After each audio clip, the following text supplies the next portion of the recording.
Hi guys, today I'm going to be reading you the first chapter of the Goosebumps books. Well, to the first chapter to the second, it's only 8 pages. So I'm going to be reading you it. So let's get started. Goosebumps, one day at Horrorland.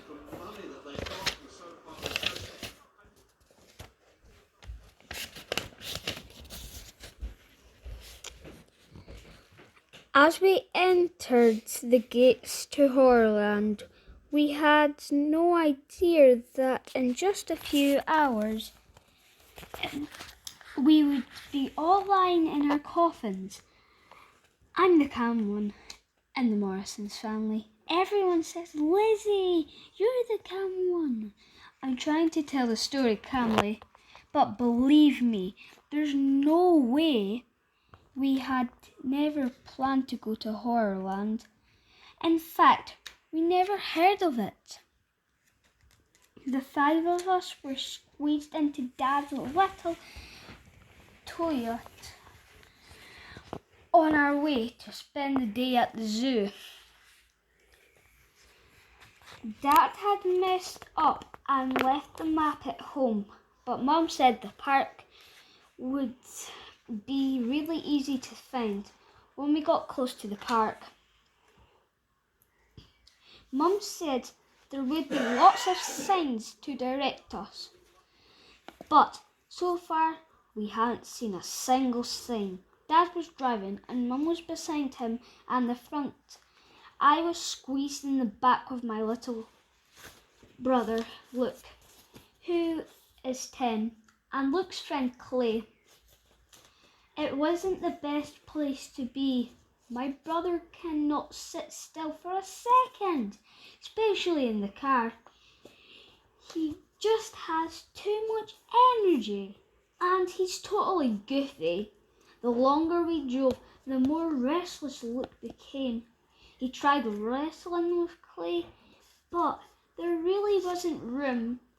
Then he tried arm wrestling with him, and the two of them kept bumping me until I lost my temper and I shouted at them, "Stop! Why don't you three play alphabet?" Mum suggested from the front, "Look out the window for letters." "There aren't any," Luke replied. "There aren't any signs. There isn't anything to look at," Clay grumbled. He was right. We were driving past flat sandy fields.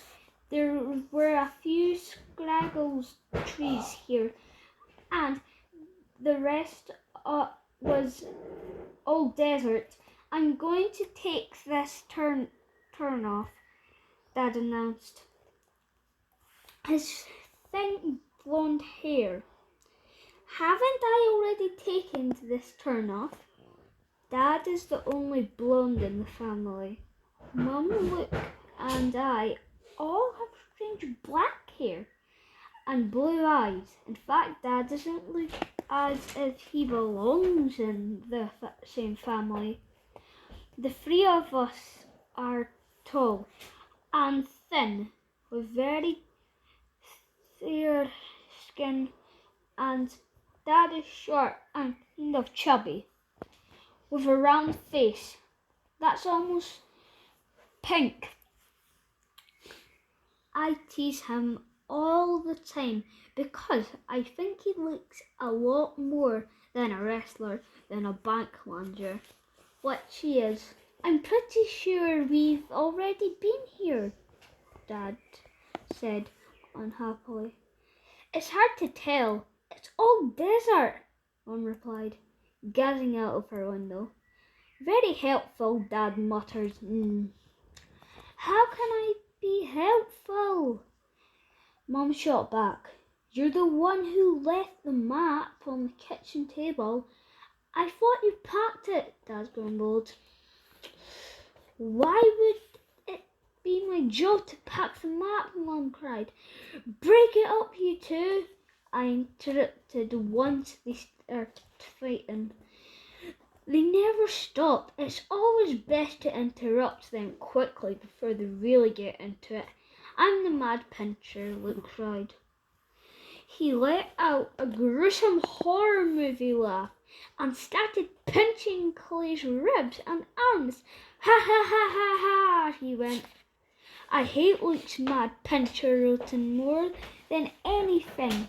I was so glad that Clay was sitting in the middle next to Luke and not me. Usually, the only way to stop Luke's pinching is to slung him. Clay started squirming and laughing. He thinks everything Luke does is a riot. He laughs at all of my brothers' stupid jokes and stunts. I think that's why Luke likes Clay so much. The two of them began pinching each other.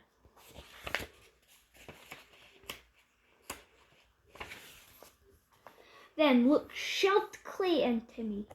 Give me a break, I cried. I shoved Clay back. I know I shouldn't have, but I was getting hot in the car. And we'd been driving for 2 hours. And what was I supposed to do? Lizzie boys, chill. Out the back there, Dad cried. Dad, nobody says chill out anymore. I told him calmly for a quiet. For some reason, that made him go berserk. I knew he was mad because he couldn't find the zoo gardens theme park. Everybody just take a deep breath and be silent, Mum suggested. Ow, stop pinching me, Clay screamed. He gave Luke a hard shove. You stop pinching me, my little brother shrieked, shoving him back. Boys can really be animals.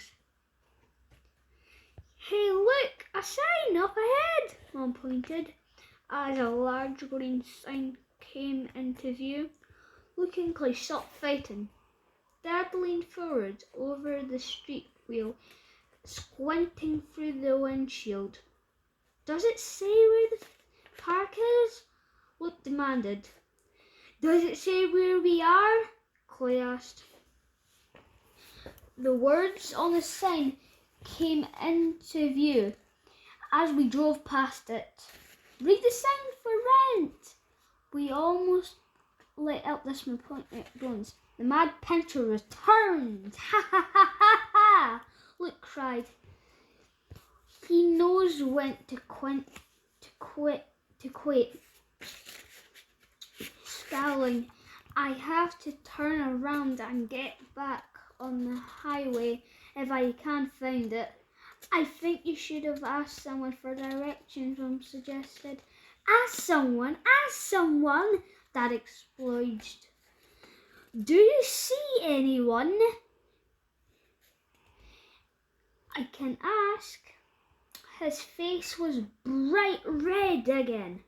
He drove with one hand so he could use the other to shake a fist. I meant if you see a gas station, Mum murmured. A gas station? Dad screamed. I don't even see a tree. Dad was right. I started out the window and saw nothing but white sand on both sides of the road.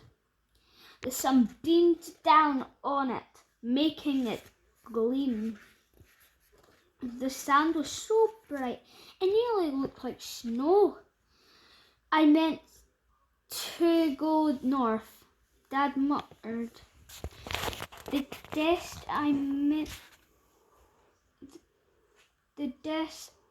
earth is south. We must have gone south. You better turn around, Mum guttered. Are we lost? Clay asked. I could hear some fear in his voice. Clay isn't the bravest kid in the world. In fact, he's pretty easy to scare. Once I crept up behind him in our backyard at night and whispered his name. Clay. And he almost jumped right out of his shoes. And Stine. Dad, are we lost? Luke repeated the question. Yeah, we're lost, replied Dad quietly. Hopelessly lost? Clay let out a soft cry and slumped in the seat. He looked a little like a balloon deflating. Don't tell him that, Mum cried sharply. What should I tell him? Dad snapped back. We're near the zoo gardens. We're nowhere. The civilians were in the desert going nowhere. Just turn around. I'm sure we'll find someone we can ask, Mum said softly. And stop being so dramatic. We're all going to die in this desert, Luke said, with a gruesome grin on his face. And the buzzard will peck out our eyeballs and eat our flesh. My brother has a great sense of humour, doesn't he? You can imagine what it's like having to live with a total ghoul. Luke, stop scaring Clay, Mum said, turning in her seat to glare at Luke. I'm not scared, Clay insisted, but he looks scared. His round face was kind of pale, and his eyes were blinking a lot behind his glasses. With his short, fiery blonde hair and round eyes, glasses. Clay looked up a lot, like a frightened owl, muttered to himself. Dad slowed the car to a stop. Then he turned it around and we headed back in the direction we had come. Great vacation, he said through clenched teeth. It's still early, Mum told him, checking her watch. The late morning sun was nearly straight overhead. I could feel its warmth on my face through the open sunroof. We drove for nearly half an hour. Luke wanted to play 20 questions for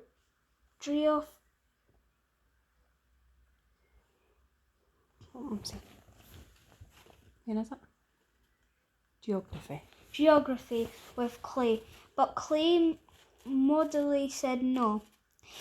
He just started out the window, watching the desert roll by every few minutes. He'd asked, Are we still lost? Pretty lost, my dad would reply unhappily. We're okay, Mum kept reassuring us. As we drove, the scraggly trees repeated.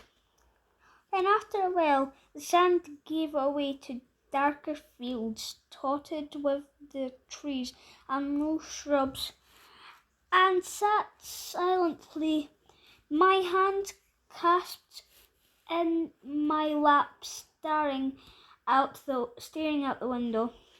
I was really scared or worried, but I wished we would at least see a gas station or a store or another human being. I'm getting hungry, Luke gripped. Is it lunchtime? With a long sigh. That sounded like an air escaping from the tire. Dad pulled the car to the side of the road. He reached across, Mum to the glove compartment. There's got to be some kind of map in there, he said. No, I already looked, Mum told him. As they started to argue, I raised my eyes to the open sunroof above my head. Oh!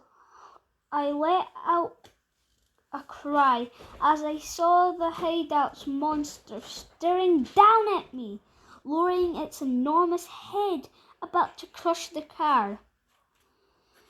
That's the 8 pages done. I'll see you in chapter 2 next time I do this. It will take us about 20 videos to finish this book, probably. So every day I'm going to be doing one of these, one chapter. So hope you like this book. And once I've done this book, I'm going to do another one of Goosebumps, because I have 29 Goosebump books and there's 237 or 34. So I want to keep collecting these and keep reading them for you guys. So see you tomorrow with this new chapter of the book, to chapter 3. Right, bye, see you.